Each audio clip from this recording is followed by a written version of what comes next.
Sisi tukiwa na Mudavadi, tukiwa na Wetangula, tukiwa na Oparanya, tukiwa na mawaziri wetu, na kuna wabunge wetu wakina Waluke, na kuna ma-PS wako hapa, wale Ruto amepatia kazi watoto wa Luhya.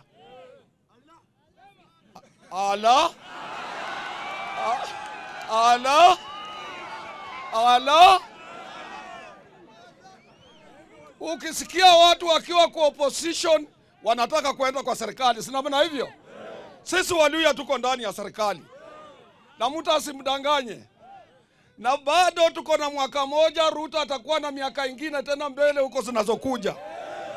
Ukifanya hapa makosa utaingia kwa ofisi ya nani? Ni lazima tarehe 27 msimame nyuma ya Ruto. Mimi nimekuwa kwa public life for 58 years. Mimi ndio mzee nimebaki hapa.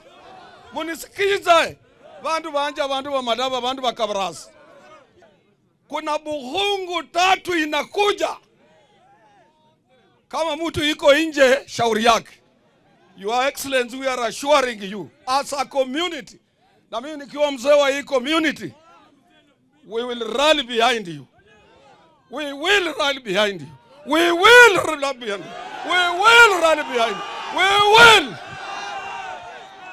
Wale wengine wasimdanganye.